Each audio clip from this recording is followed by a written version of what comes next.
Hi everybody and welcome back once again to John's Rock and Vinyl 77. I'm in a little bit of a different location this time around, but we're doing another response video. I haven't done one of these in a while. So this is like the top 10 records you have in your collection that other VC members probably don't have in their collection. So that's what I'm gonna be talking about, and I'm almost. But maybe there's like one record that I think that maybe like another VC member might have.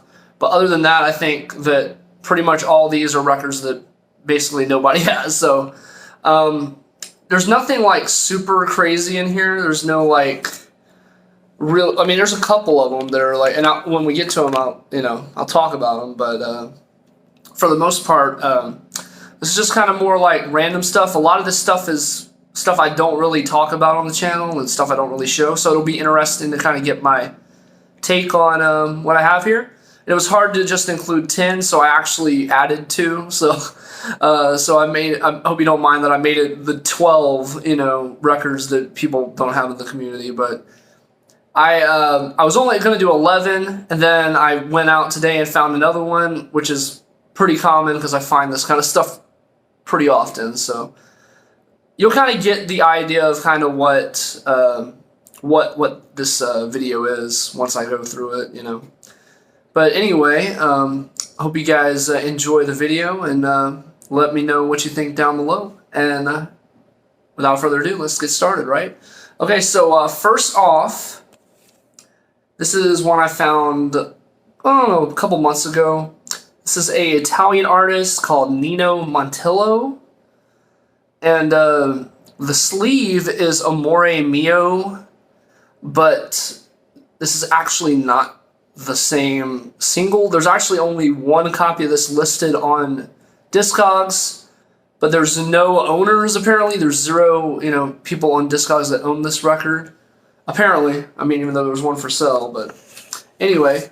But this is actually not this record. It's a record called Malaguena and Bella Bella Capri, which is, so this is like a little bit later, like advanced kind of record. That's what I'm guessing, because it's on the same label, but it's a different serial number than of course than this. But it's kind of a neat little find, and I know technically not an album, but it's still cool. And also on the back, this is signed, and this is why I think it might be an advanced release, because it's signed by the artist. What I would assume is that this gentleman had this record and had a bunch of these sleeves, and he was like, "Hey, I'll just put this new record in the sleeves and give it to people, and have it signed on the back and everything." So that's what I would consider as probably an advanced promo of that. So kind of cool. It's probably not worth a whole lot of anything. I mean, unless you're really into like Italian music, maybe. But just something cool to to find, and I randomly came across that a couple months ago. So and then now I'm going to show my other little added bonus record. This is one I found just today. It's called The Lavin Singers. The Lavin Singers. And basically what this is about, half the record is kind of like pop from the 60s and early 70s covers. And then the rest of the album is like more like gospel kind of stuff. But it's a big group. It's basically just like a bunch of singers, like a kind of like a I guess you would call it like vocal pop kind of thing. And some of these can do pretty well. This one does not have any, there's nothing on Discogs about this. I couldn't find a thing about it before I came on, so I was like, gotta show this because this is super unheard of. It's on like basically no label. I guess I'll go ahead and show the vinyl. I haven't cleaned it yet.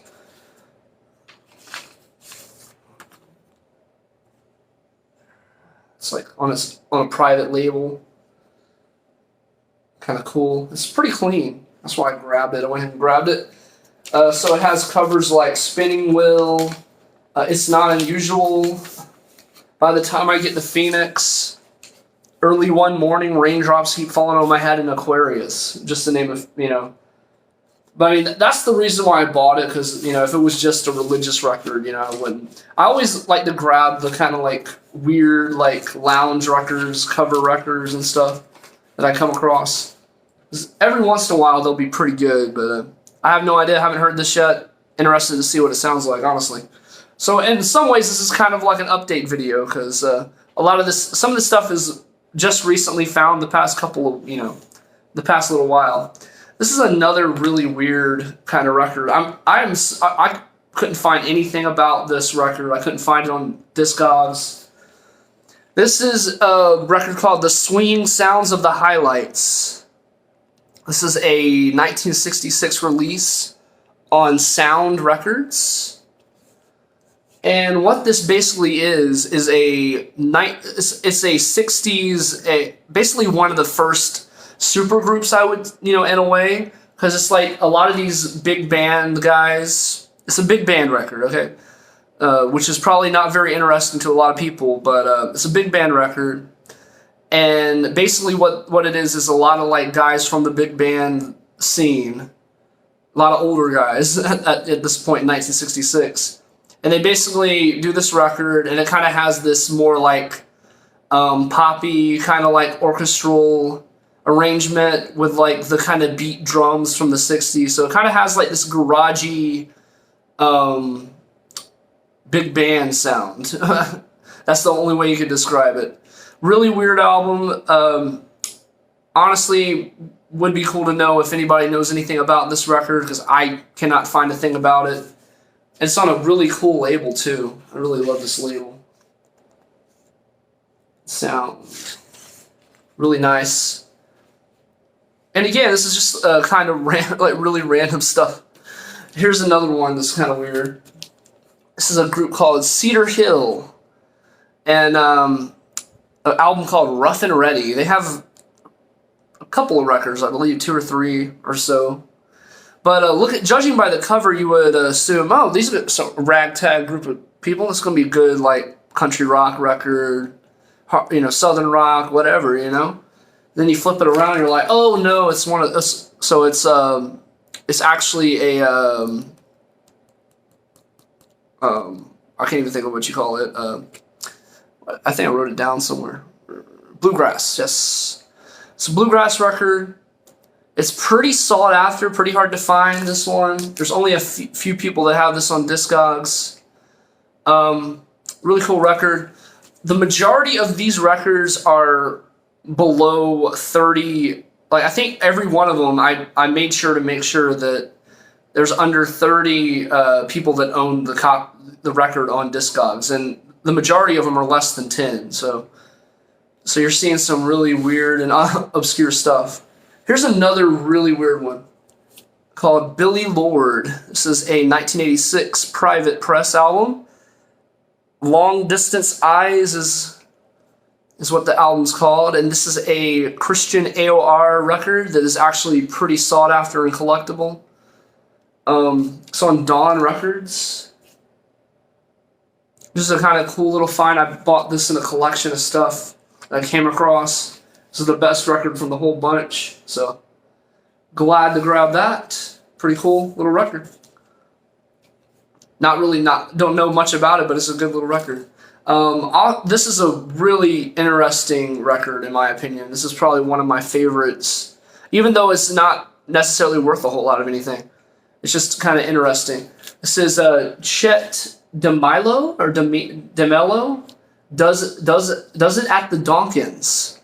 So basically what this is, I don't know if you ever heard of the group Soft Soul Transition, but this is essentially pre-Soft Soul Transition, which is like an Acid Archive record, kind of like a new, like, it's very hard to describe. It's a little bit psychedelic. It's more like experimental pop, but basically this is like the original, that. But this is recorded live, and they're all covers, of course. So we got like Sunshine Superman, The In Crowd, Stormy, Gotta Move Along, The Letter, Bend Me, Shape Me, A lot of garage stuff on here. Tequila, Day After Day. Traces by the Dennis Joseph the Classics 4. And then there's a oldies medley. I mean, like it's got Heartbreak Hotel, Dream Lover, Chantilly Lace. But so basically, this is the earlier version of that group, which is, it's surprising that this isn't going for, at least as much as that record is. At least, it should be going for at least like $80, $100 in my opinion.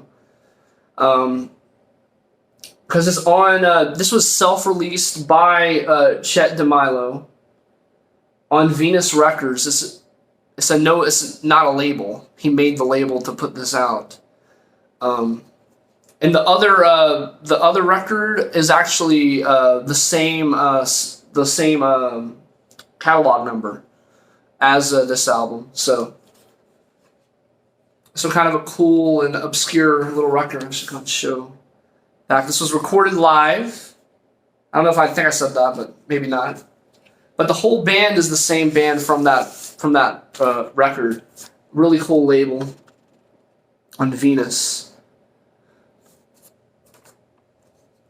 I think this is just cool, just for the history of that, just knowing that. It's a really nice copy. Got this for like next to nothing. I've literally never seen this album, so I came across it. I was like, this looks weird, and I had to have it. So very cool little record right there. And I might have even shown that in my update, but I just decided to show it in this one instead. But there's plenty of more stuff to show in the update, though. So just to let you know. And I have quite a few more, so I need to quicken it up a little bit. So we got Pat and Barb, You and Me Against the World. It's another super private record on Renee Records. This is a label out of Nebraska, I believe, right? Yeah. And I believe Psych Derek was talking about this label, the Renee record label. So I threw this in there. It's pretty collectible. It's the only Renee record album I have. I might have some 45s, I don't know, but this is the one I have. Pretty collectible, sought after label. There's some like pretty pricey like garage psych records and acid folk records and stuff. This is just kind of your typical kind of like singer-songwriter folk of that era, Still a really cool record, and it's got a lot of covers on it. I guess I can share the label. Renee Records. Pretty cool. All right, and then up next, this is a record that needs no introduction. I've shown this before. This is a record called Brother Baked. This is on the Tiger Lily tax scam label that was ran by the mob, basically, by Roulette Records. And basically they would have these unlicensed, they had these tapes, and they just, press the stuff without the band knowing. They wouldn't let, no royalties, nothing given to the band. And they'd press these records, and they just kind of like drift out there to fund the mob, so. If you ever watched the documentary about Roulette Records, they talk a little bit about it. But yeah, this is a very scarce record. I think there's like 20 people that have this on Discogs. It's not a super pricey one, but I'm sure it'll get there at some point. It's a good like hard rock, progressive rock, AOR kind of record from like the mid 70s. This is the only record they did. It's in a local Atlanta band, so really cool to have it. And I'm stoked to have it, honestly. But yeah, Tiger Lily. Here's another kind of weird. I mean, all these are weird. Like none of these are like, oh, this is like like something really common, or what I mean. This all really weird stuff. So this is a group called I.J. Gainham. I.J. Gainham is kind of like, and the record's called I'll Think of You. And it's recorded live Um, it's kind of like it's pretty much a pop rock record. It's not super heavy or anything. It's from 1980. It was recorded live. Only 2 people on Discogs own this, so super hard to find. Not super expensive necessarily. I mean, there's like 1 copy on Discogs right now for like $50 if you want it. I don't know. But anyway, it's on this record called Sadal Rock, which I believe is the label of the place, like where it was recorded live. So, like a casino or something or whatever. I have no idea, but very very weird, kind of like live loungy pop rock record. If I can put it back in the sleeve. But that's one that I definitely think that probably nobody has in the VC.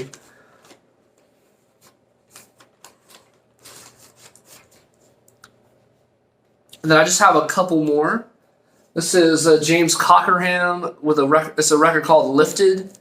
This is commonly a lot of these records are going to be gospel and stuff like that. Because there's some gospel records that are really collectible for some reason. This is one of the artists, James Cockerham. His records are super collectible. This record is not on Discogs. It was actually partially sealed when I bought it. So I opened it. I cracked the rest of it open just to make sure it wasn't warped or anything. But yeah, this is a super rare record. Literally 0 on Discogs. My guess, the value is probably like $50, but it could be worth more. I have no idea.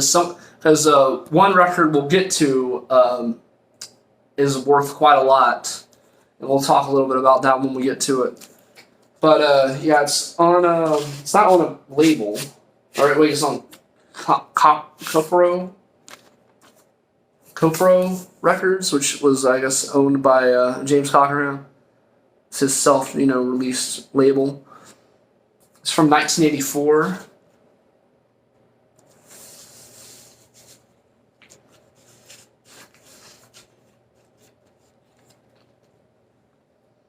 And here's another, kind of in the same vein a little bit. This is Brothers First. This is a kind of like a Christian. This is more of a like folk rock, kind of like like country rock kind of record. It's a lot of cover songs. It's on Garden Records. That's really the main reason why it's interesting. The Garden Records, they actually released a super rare power pop kind of punk record called The Trend. The Trend is In. And the Gary Wilcoxon, one of the brothers from this band, produced it. And he also sang on a couple of the songs and played instruments on them. So that's kind of what makes this record super collectible. There's like 0 on Discogs right now. There's a couple of the second album. It's called Brothers 2, I believe. But this one's super hard to find. Don't see it.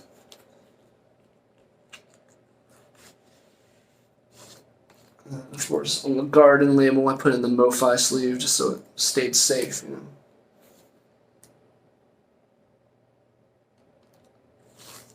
I have no idea what this could be worth, I would assume to the right person it could be worth, a lot, but I have no idea. So. Still a really cool record. And I don't believe I ever showed, maybe I showed it one time, I can't remember. But anyway, last but not least, this is another James Cockerham album. This is the one that everybody wants. This is his first record from 1978, recorded live. This is a super hard to find record. I believe this is probably my highest populated Discogs record in this whole lot. I think there's 30 copies that people have, but it's super desirable. It's got a lot of like funky soul break stuff that people like to sample on here. And there's only one copy that's been known that have been sold on Discogs, and it's sold for over $240. So a super cool gospel record. So I mean, if anything is a about this video is to look out for gospel records. I see them all the time and I look over them a lot, but sometimes it's worth it to like look it up and see, because sometimes it's a psych record, sometimes it's a really rare folk record or whatever, you know. But just kind of like I mean, that would be what I would, do if I were you. But anyway, I hope you enjoyed my top 10 or top 12 records that other people in the VC don't have. And please feel free to leave a comment and let me know if you know anything else about these records that I don't know. Enlighten me a little bit. I would love to know more about some of these. And until next time, I should have a new update, vinyl update coming up in a couple of days. Might be within the next day or two. But anyway, I hope you guys enjoyed this video, and I'll talk to you guys later. Bye.